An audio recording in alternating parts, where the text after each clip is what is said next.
Somos Luis Velázquez y Eduardo Porcarelli. Los invitamos a que nos acompañen todos los viernes a las 9 de la mañana en El Séptimo Laberinto. Un viaje por los confines de nuestro mundo interior y exterior. Ciencia, filosofía y esoterismo por la visión radio.net. Información que va contigo. El Séptimo Laberinto.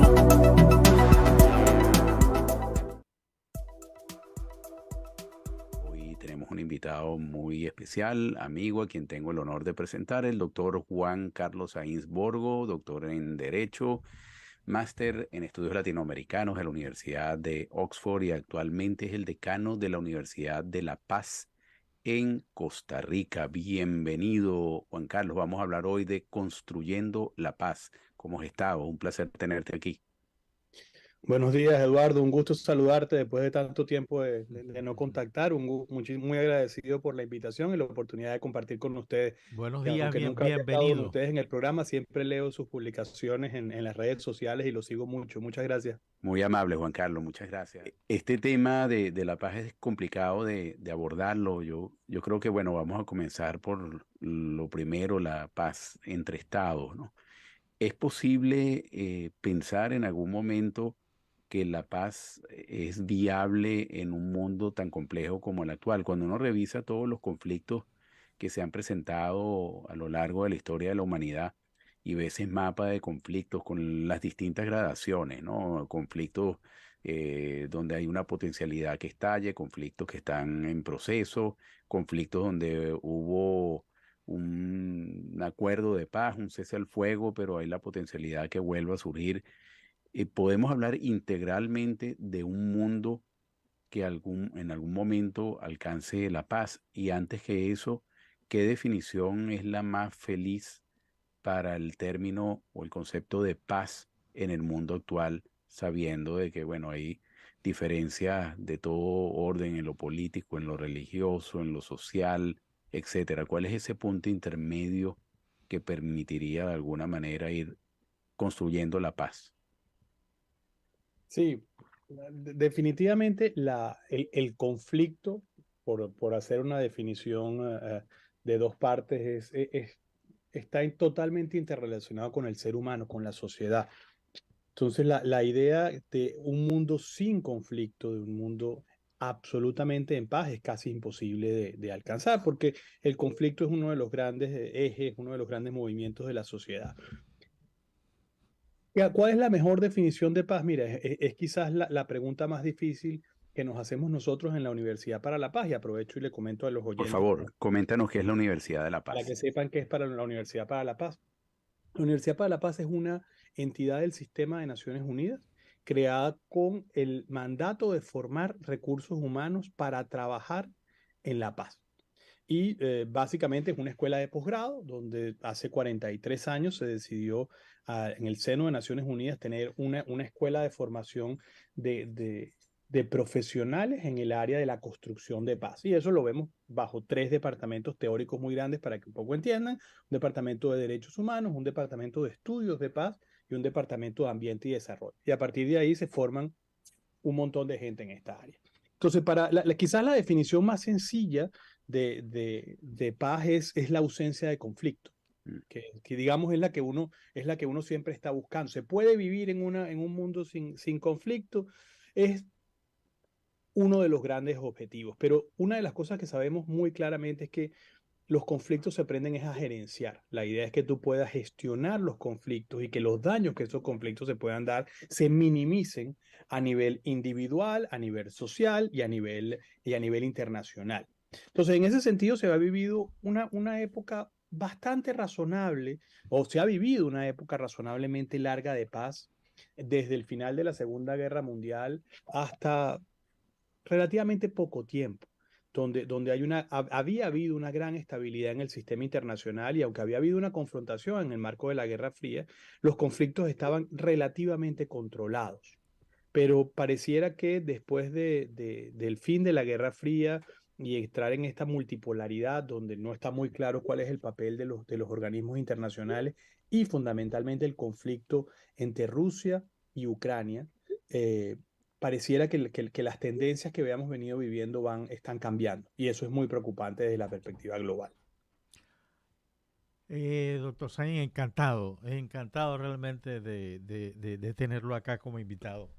Eh, me- yo tengo mucha experiencia en Naciones Unidas como delegado en todo caso, ¿no? Asamblea General, OMC, UNTAD, es y conozco un poco. Pero hoy amanecí con ganas de preguntarles una o dos preguntas más o menos. Este, ¿es posible, es posible que el ser humano pueda vivir en paz, en primer lugar? En segundo lugar, también amanecí, me desperté con la siguiente pregunta.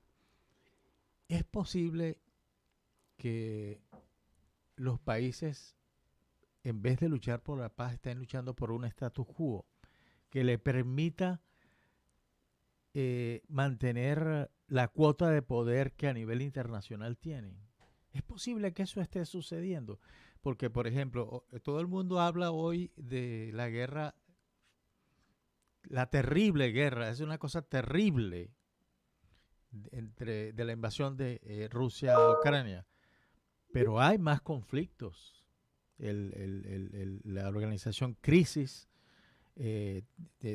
publicó el fin de semana pasado una lista que es asombrosa de las crisis de guerra que hay en el mundo. Ahora, ¿es posible que el ser humano pueda vivir sin guerra? ¿O es algo propio del ser humano que evita? Y es posible que las Naciones Unidas, sobre todo el órgano más importante de Naciones Unidas, que es el Consejo de Seguridad, tenga la posibilidad de tomar realmente acciones duras. No puede ser que uno de los miembros principales de ese consejo haya violado el principio fundamental de la Carta de las Naciones Unidas. Comencemos por el tema individual. Las personas pueden vivir en paz. Esta época que estamos viviendo después del COVID, del post-COVID, nos dice claramente que la cosa no se está encaminando bien. Porque eso si asumimos como una de las definiciones que la paz general, la paz internacional, la paz global es la suma de una pequeña cantidad de paces individuales, estamos muy mal. Porque eso que en inglés se llama inner peace, esa paz interior, está muy lejos en este momento de la sociedad. El consumo de tranquilizantes por parte de la población en el mundo está disparado porque, bueno, este cambio de era que hemos estado viviendo con el fin con el fin de la pandemia, es decir, hay muchas cosas que están conspirando contra la paz individual. Entonces, en ese sentido, pareciera que estamos viviendo un momento muy, muy complejo desde el punto de vista individual y social, que eso tiene evidentemente un reflejo en el resto. Eso por la parte de la paz individual, que yo creo que tiene mucho que ver con la época que estamos viviendo, tiene mucho que ver con la religión, tiene mucho que ver con los colectivos, tiene mucho que ver con lo que las sociedades aspiran.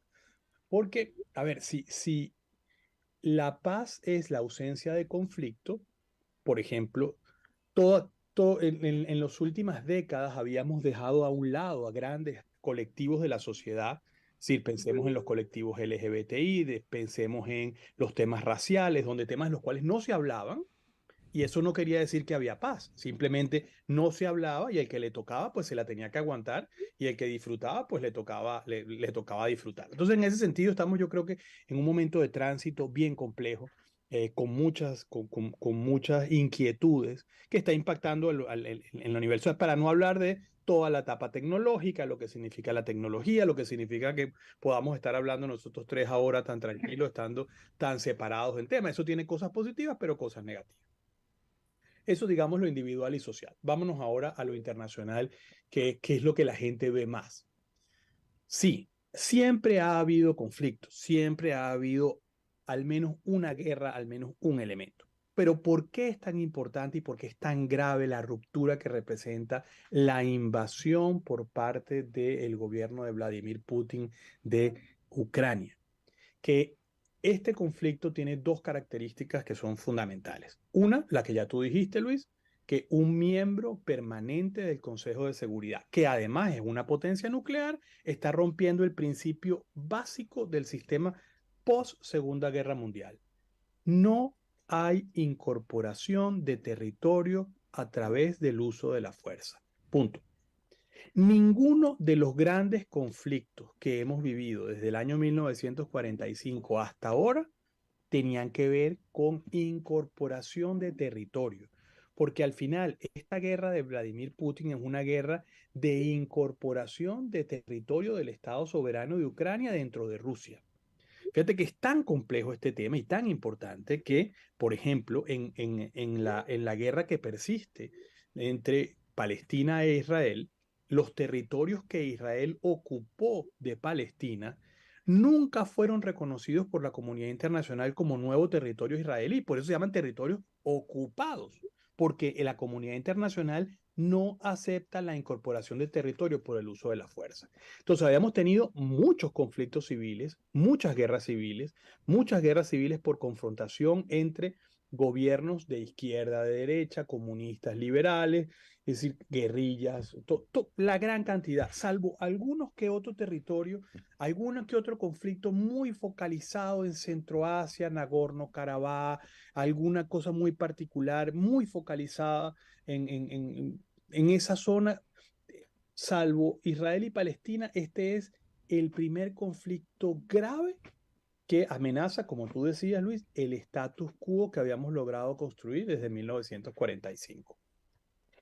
Qué interesante, Juan Carlos. Me surgen otras preguntas, inclusive para explicarle a la audiencia, lo decías al principio del programa, el tipo de conflicto ha variado en el tiempo hasta la disolución de la Unión Soviética en el 91, la mayor, y durante el periodo de la Guerra Fría, de la llamada Guerra Fría, la mayoría de los conflictos se daban entre estados, conflictos interestatales. Pero la tendencia que ha cobrado más fuerza a partir del 1991, 1992, son conflictos dentro de los estados, entre distintos grupos, facciones, etnias, como queramos definirlo, pero son conflictos intraestatales. ¿Qué es lo que ha pesado en ese cambio de patrón en el tema de conflicto? Y si ustedes visualizan que de nuevo en algún momento determinado haya una escalada de esos conflictos como para que de nuevo cobren presencia los conflictos interestatales como el mayor tipo de conflicto que se da a nivel mundial. Eso por un lado.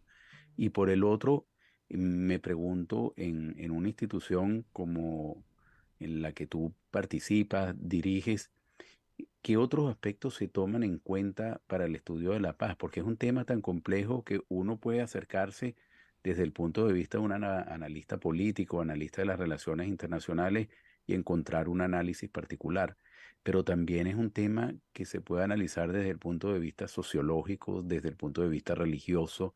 Encontramos que a nivel mundial hay muchísimos líderes religiosos a lo largo de la historia y actualmente que pregonan una paz, pero una paz que comienza fundamentalmente desde el individuo, ¿no? Si tenemos en la cúspide de un gobierno, por ejemplo, un hombre comprometido con la paz, eso va a tratar de generar un efecto regadera al resto de esa administración pública en particular, porque seguramente se va a rodear de ministros comprometidos con la paz y así sucesivamente.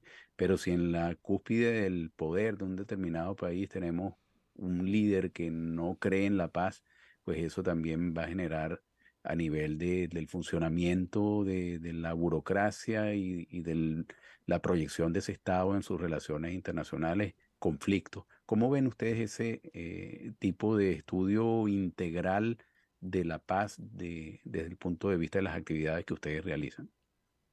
Sí, gracias Eduardo por la pregunta muy amplia, muy interesante. A ver, del fin de la Guerra Fría en el año 91 a la actualidad, como tú bien decías, hemos pasado esos enfrentamientos interestatales a enfrentamientos más bien internos, donde las definiciones han dejado muy claro que tampoco es que son conflictos meramente internos. Mucha gente habla de conflictos intermésticos, que son conflictos internos dentro de los límites del país, pero que están profundamente articulados con grandes corrientes internacionales. Es decir, los grandes grupos internacionales utilizan no estoy hablando de grupos económicos ni grupos políticos, pues cualquier grupo empieza a influenciar al interior del Estado. Pensemos, tú mencionabas, Eduardo, el tema religioso. Pensemos en el Estado Islámico, pensemos en Al Qaeda, pensemos en esos movimientos extremistas musulmanes, extremistas islámicos y cómo a través de sus relaciones, personalmente esos grupos han creado un número de muertos muy alto con una altísima conflictividad en diferentes partes del mundo, no solamente en el ataque a las Torres Gemelas en Nueva York, no solamente en Siria, pero también en movimientos como Boko Haram en África. Entonces te da un elemento religioso con al menos 3 situaciones de conflicto en 3 partes del mundo. Entonces esa idea de conflictos intermésticos, conflictos que se desarrollan al interior de un Estado con articulaciones, con vinculaciones globales completas.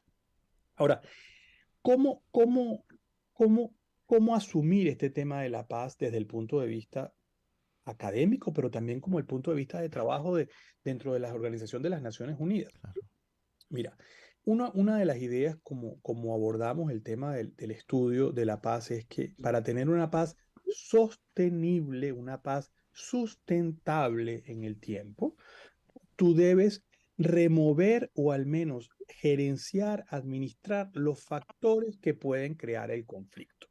Entonces, en ese tema, una buena guía que uno puede utilizar es, por ejemplo, el acuerdo en la comunidad internacional de la Agenda 2030, de lo que son los Objetivos de Desarrollo Sostenible, que son 17 elementos en los cuales, teóricamente, si los estados y la comunidad internacional trabajaran juntos, se minimizaría el conflicto. ¿De qué estamos hablando? Fíjate, por ejemplo, uno de los programas de maestría que nosotros tenemos, que para mí, como abogado venezolano, que trabajó siempre en temas muy formales, muy temas formales, de derecho internacional, es el programa de género y construcción de paz. Para mí, yo me gradué en el siglo pasado, estudié en el siglo pasado, estudié con libros, no tenía readers, no tenía tabletas, no tenía absolutamente nada de eso. Es decir, que soy yo el único. Ustedes dos no los voy a meter en esa No, definición. mételo Por porque, favor, por favor, mételos en esa lista. ahí nos hundimos en el barranco juntos, Ni, todos. ni saqué fotocopias para poder leer cosas de libros, yo nada. Eh, es muy difícil entender que la nueva perspectiva de género, es decir, donde esa visión binaria de hombre-mujer es algo que definitivamente quedó a un lado y que ha sido históricamente una fuente de conflicto en lo micro, pero que se refleja en lo máximo, porque por ahí podemos ir todos los derechos de las mujeres, todos los derechos de voto, todos los derechos de la igualdad en los últimos 200 años, pero también vamos a la posibilidad del desarrollo de un proyecto de vida, como dice la Corte Interamericana de Derechos Humanos, que al final es un derecho humano. ¿Cómo desarrollo yo mi proyecto de vida? Si yo soy una persona que soy un hombre y me gustan las mujeres, o soy un hombre que me gustan los hombres, o soy un hombre que no le gusta nada, eso también es un elemento desde lo más micro para construir esa visión global de paz. Entonces, ese elemento de género para mí es muy importante a tomar en cuenta porque es transversal y que es una fuente gravísima de conflicto. Pensemos en Afganistán y pensemos en los talibanes. Es decir, toman el poder, lo primero que hacen es decir, las mujeres no estudian ni trabajan. O sea, imagínate la conflictividad que eso se da al interior de ese país, pero también alrededor de ese país y el impacto global. Agregar en esta polémica que genera siempre el análisis del tema de la guerra, hay un autor que yo he leído algunas cosas de él, Ian Morris. Él tiene un libro, La guerra, ¿para qué sirve? El conflicto y el progreso de la civilización. Él es antropólogo, pero también su tesis tiene algunos elementos que genera en la academia cierto nivel de controversia, en el sentido de que hay elementos vinculados con el conflicto que ayudan a las sociedades a progresar, no solamente desde el punto de vista económico, sino desde el punto de vista quizás de mayor aprecio hacia la paz. Si no tienes, si estás en guerra, aprecias más la paz. Si tienes la paz y has estado antes en guerra, aprecias la paz para preservarla. ¿Qué valoración le dan ustedes desde el punto de vista de los estudios que ustedes realizan a este tipo de tesis antropológicas? Porque lo que uno no puede esconder es que efectivamente desde que la civilización existe, pues ha estado en conflicto por recursos, en conflicto por territorios, en conflicto por ideas, etcétera. Y adicionalmente agregarte a esa pregunta, cuando reducimos una suerte de reduccionismo el tema al elemento más importante para comenzar a construir la paz, ¿cuál es? La tolerancia será la primera palabra que nos surge en esa pizarrón o pizarra de ideas, tolerancia, o hay una palabra anterior a esa que debe ser la primera que debemos tener presente para comenzar a construir la paz.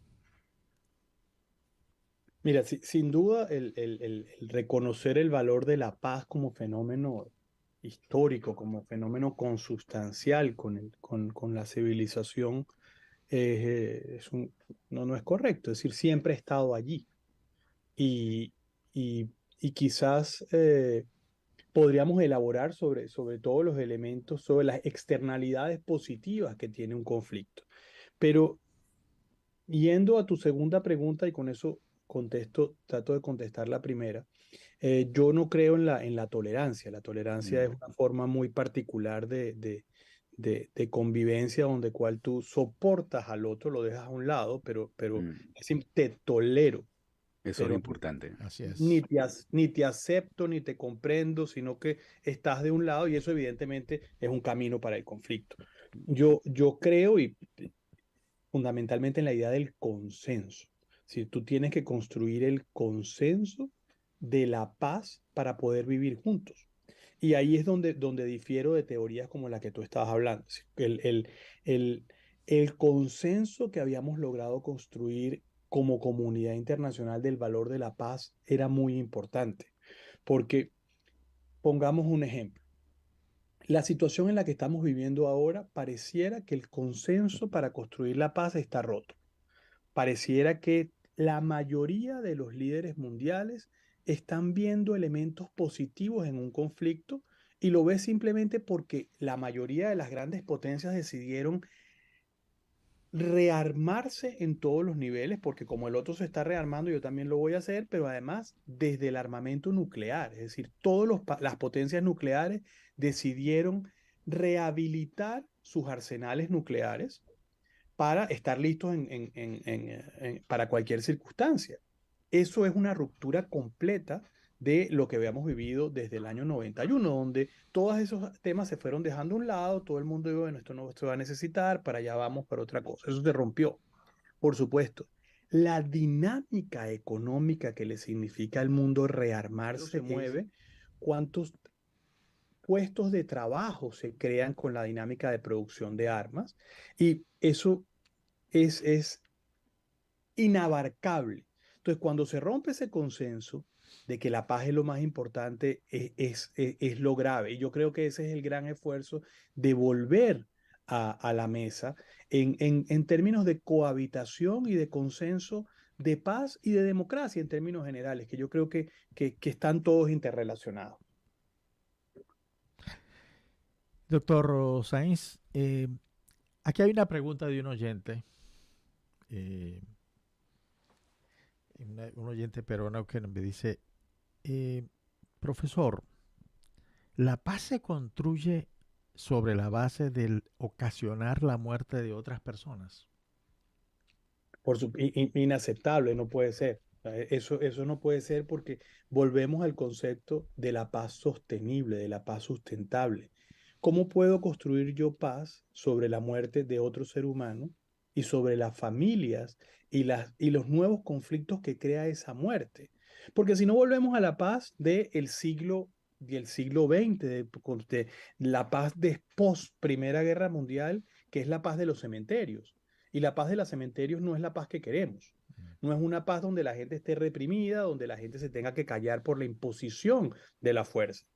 Lo que habíamos logrado construir era una paz mucho más participativa, una paz en la cual evidentemente se creía, había un consenso en que lo que estábamos haciendo estaba bien.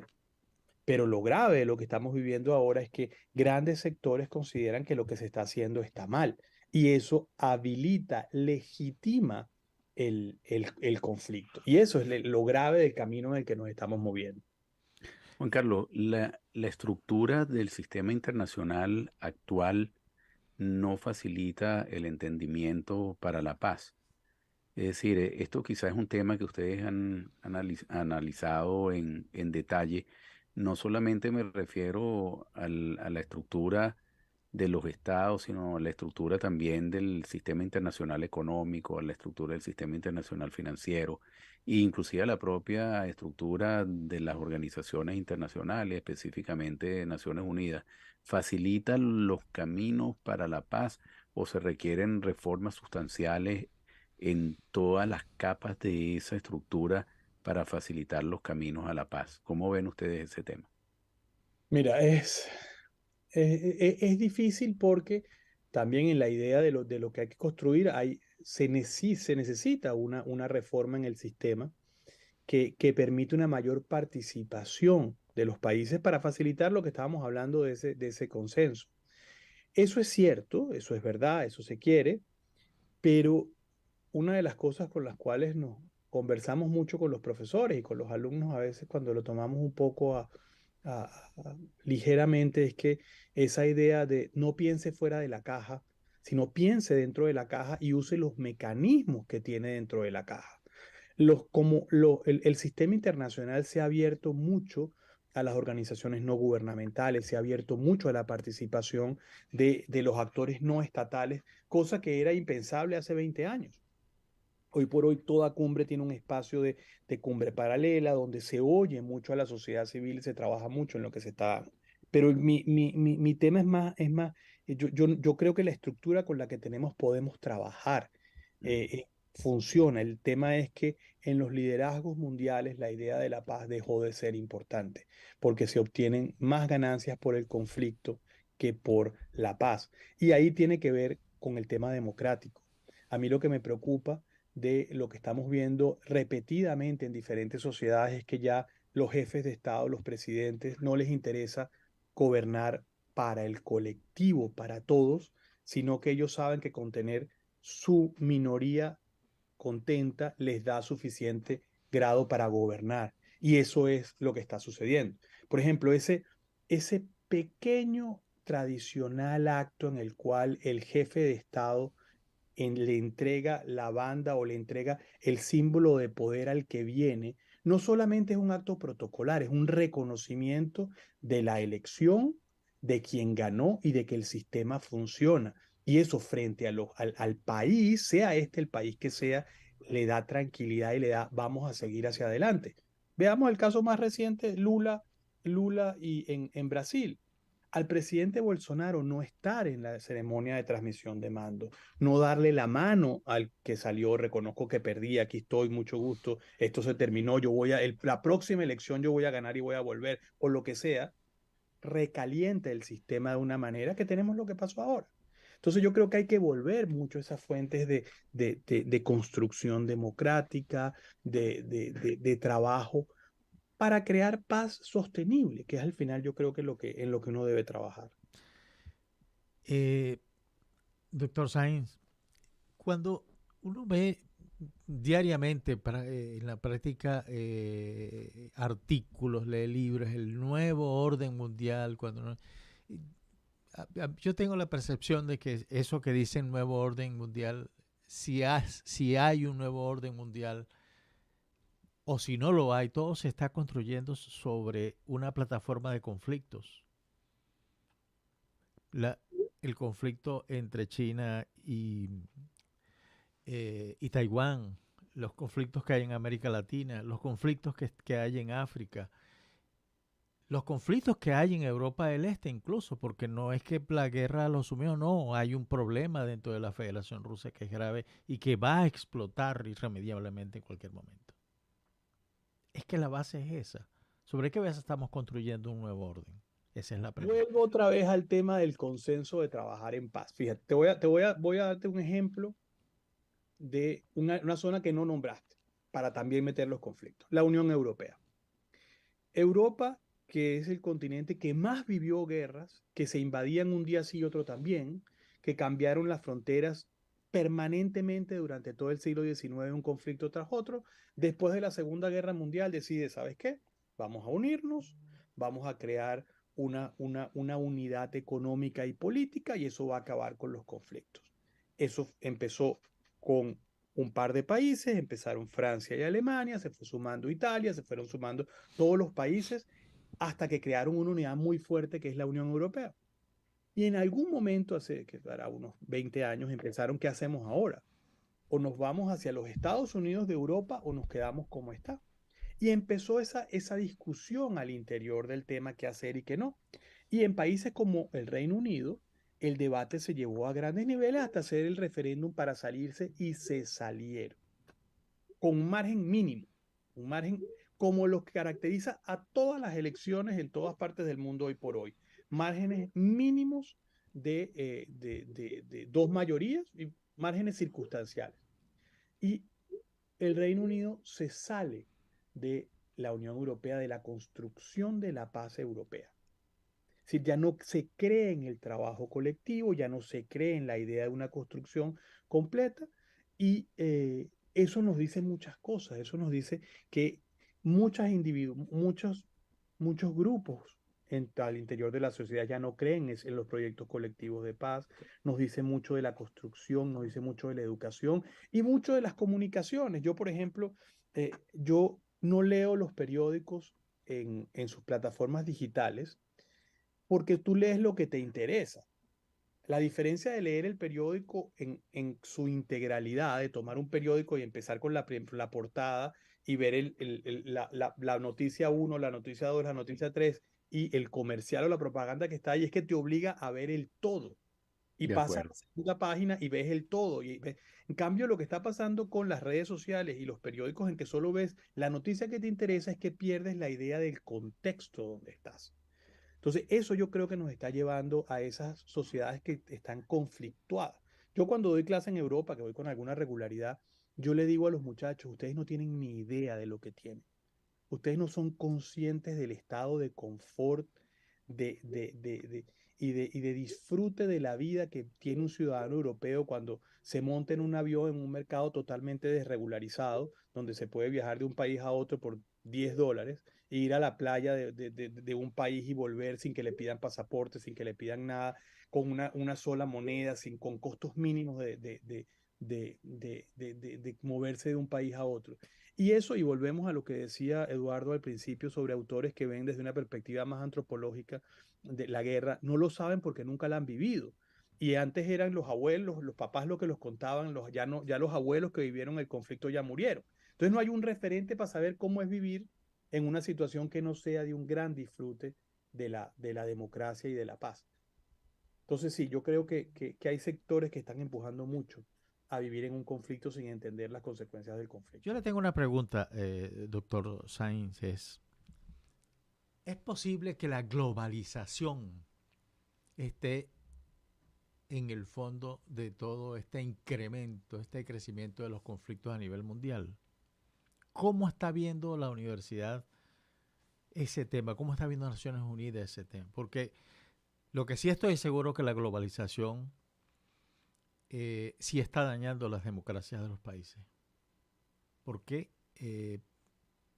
siento que básicamente hay una sustitución del Estado como tal, Luis, y paulatinamente. si me permites, también está la contrapartida, ¿no? Hay quienes consideran que algunos de los efectos de la globalización, como es la mejora de las telecomunicaciones, mejoras en tecnología, transporte, más bien está facilitando el entendimiento, ¿no? Porque ya un conflicto, cualquier conflicto en cualquier parte del mundo, de alguna manera, si el término es correcto, se mundializa, ¿no? Y todo el mundo se entera de lo que está ocurriendo en un determinado punto geográfico, opina, trata de mover fuerzas en favor o en contra de lo que allí sucede, ¿no? ¿Cómo ves tú entonces este tema, Juan Carlos? ¿Globalización ayuda o empeora los entendimientos para los conflictos a nivel mundial? Mira, yo no creo que la globalización sea la causante de la crisis que estamos viendo. Por el contrario, yo creo que el estado de bienestar que hemos vivido, que estamos disfrutando como consecuencia de la globalización en comunicaciones, es algo que no se había vivido antes. Es decir, la facilidad de información. Sí, es algo increíble. Las nuevas generaciones no tienen idea de lo que significa el tener la información en la mano. Si para uno enterarse de lo que pasaba en otro país, uno tenía que esperar que el periódico de ese país llegara. Sí, yo trabajé en alguna época en Cancillería y había que esperar, por ejemplo, que los aviones llegaran al aeropuerto, Ujú. llegaran los periódicos y uno empezaba a leer. Y yo no tengo 100 años. Hay que ver, o sea, a mí una vez una novia me terminó por telegrama, me mandó un telegrama y me dijo, esto se terminó, punto. ¿Ok?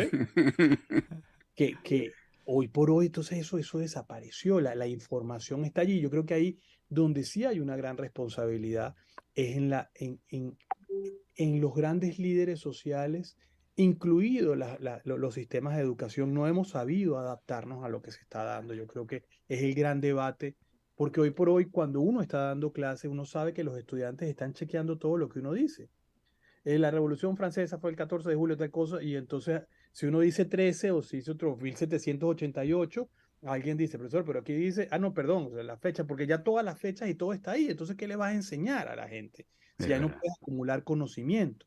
Entonces, esa idea de tener sociedades más informadas, con fuentes de información que no necesariamente son las mejores, porque volvemos, lo que toda la información correcta de los periódicos, pero también cualquiera hace su canal de YouTube, monta un noticiero atrás y da sus interpretaciones de las noticias. Entonces sí hay muchísima información no calificada, no correcta, que contribuye a a no tomar decisiones correctas. Entonces no podemos darle a la globalización la responsabilidad de no haber educado o no estar educando bien a las sociedades en términos generales. Juan Carlos, hay un estudio que yo le hago seguimiento anual, en adición a otros estudios también, que es el del Global Peace Index, ¿no? Correcto. Y este estudio, bueno, a mí me parece sumamente interesante y puede tener las limitaciones que cualquier estudio de este tipo puede tener, ¿no? En cuanto a calidad de la información, homogeneización de la información, etcétera. Sin embargo, me llama la atención, bueno, en primer lugar, hay un hecho claro: la zona más pacífica del mundo es en la Unión Europea, tú ya lo describías hace un momento, y seguido de Latinoamérica, ¿no? O de las Américas. El resto de la zona, sobre todo Asia y África, sobre todo son zonas de muchos conflictos, pero cuando entonces uno asocia este estudio con otros estudios, encuentra también que en África es la zona donde peores resultados hay en índice de libertad económica, en índice de libertad política, en facilidades para hacer negocio, como era el que hacía antes el Doing Business, en el índice mundial de competitividad. También cuando uno ve los índices de globalización, son de las zonas menos globalizadas del mundo. Entonces, la pregunta es, ¿hay una interrelación directa entre mayor incremento de conflictos y el desarrollo económico, el desarrollo de las instituciones políticas, la competitividad, la facilidad para hacer negocios, las bajas tasas de inversión, etcétera? ¿O de esos elementos hay uno que sea el más importante?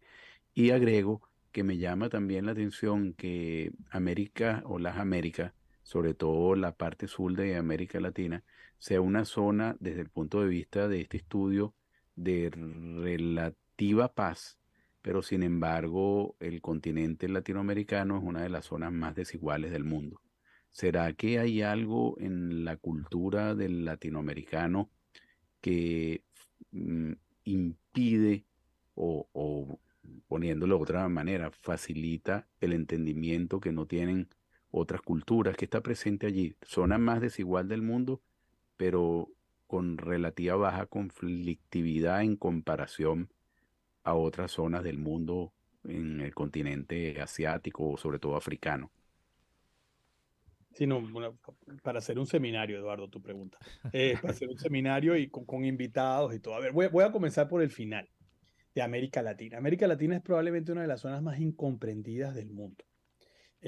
yo siempre la defino como la clase media baja del mundo. Nosotros somos la clase media baja. ¿Por qué?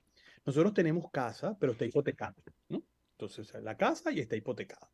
Nosotros tenemos carro, pero es viejito, pero sabemos que hay carros nuevos y queremos que llegue con el nuevo nivel y le debemos todas las tarjetas de crédito, compramos todo y vivimos siempre tratando de llegar al finales de mes para poder seguir adelante. Entonces, en eso somos muy diferentes de otras regiones del mundo, donde hay regiones que no tienen nada, que viven completamente sin nada, pero nosotros estamos en lo económico como una clase media baja, pero nosotros somos los hijos más cercanos de Occidente. Nosotros, por razones de la colonización española, bebemos completo de lo que es ese elemento de occidental. No tenemos ningún conflicto con ninguna parte del mundo occidental ni los grandes elementos. De los grandes elementos de la sociedad global, y ahí voy un poco a lo de Luis, lo de la globalización. ¿Qué significa la globalización? Una serie de valores occidentales que se le impusieron al mundo. Y ahí voy al Global Peace Index. Sin duda, el Global Peace Index es la herramienta clave para entender la conflictividad desde el punto de vista de ciertos determinados factores que te permiten ver la evolución en los países. Pero cuando tú sales de ese análisis cualitativo, cuantitativo, para entrar en un análisis cualitativo, te doy un ejemplo. La Universidad para la Paz abrió el año pasado nuestras oficinas, nuestro campus, un campus pequeño, en Somalia, en Mogadiscio. ¿Okay? Yo fui a inaugurar el campus, yo fui a trabajar allá. Y probablemente uno de los 5 países más violentos del mundo. Todo el mundo conoce Somalia porque es la película de Black Hawk Down. Es un país que es considerado un estado fallido desde muchísimo tiempo. Y probablemente las playas más hermosas que yo haya visto en mi vida son las playas del Océano Índico ahí. Y cuando tú hablas con las autoridades y te dicen, usted sabe, profesor, que según la FAO, la Organización de las Naciones Unidas para la Alimentación, este es el único país donde los peces se mueren de viejos, porque es que no podemos pescar, porque por la situación no podemos salir a pescar. Y, y, y discutes con ellos y te dicen que la imposición de valores occidentales a su forma de construcción de sociedad es lo que llevó a ese conflicto, que te dice una forma de democracia participativa o una democracia representativa, la cual nunca hemos vivido, que siempre hemos vivido en tipo de democracia tribal, donde se reúnen los clanes y toman decisiones. Entonces tú te planteas realmente cuál es la solución y después que ves que efectivamente han ido avanzando en la construcción de paz, dejando al lado todo lo que Occidente les ha querido imponer y volviendo a las bases de su organización tribal, ¿ok? Es un tema que tú dices, oye, ahí es donde la globalización puede ser positiva. Hay que darle el espacio a cada sociedad para encontrar su solución. Y en eso vamos a uno más cercano al tema de derecho. La justicia transicional, Exacto. hoy por hoy, está muy en boga en diferentes países. Tiene su origen en la justicia tribal africana, en la justicia de la comunidad que se empezó, que el mundo la conoció después del genocidio en Ruanda, donde tú después de que tenías 50.000 personas presas, tú dices, bueno, ¿qué hago con 50.000 personas presas? Permitiste que esta forma de cultura, de solución de controversia, que es la gachacha, que era la comunidad, le permitía, recibía a quien había matado a la gente en la comunidad y lo juzgaba si había cometido o no cometido un delito, pero sobre todo si quería cambiar. Y hay un programa bien interesante de Morgan Freeman en la búsqueda de nosotros, en The Search of Us, en el cual él entrevista a una viuda que tiene en su granja trabajando al hombre que mató a su esposo y a su familia. Sí, sería espectacular, sí. Entonces, ahí yo creo que ahí es donde la globalización es importante para ver otras soluciones donde Occidente a lo mejor no necesariamente ha hecho lo correcto. Oh, Juan Carlos, te quiero agradecer mucho. Lamentablemente llegamos al final del programa. Esto ha sido una conversación interesante. Mi opinión daba para mucho tiempo más. Sí. Pero bueno, aquí el tiempo no perdona. Te agradezco mucho que nos hayas acompañado, que invito a la gente que se meta en el sitio web de la Universidad de La Paz, vean los estudios que ustedes realizan. Y bueno, te agradezco mucho este tiempo que nos dedicaste No, a no, mí y a Luis. increíble, increíble. Muchas gracias por estar con nosotros.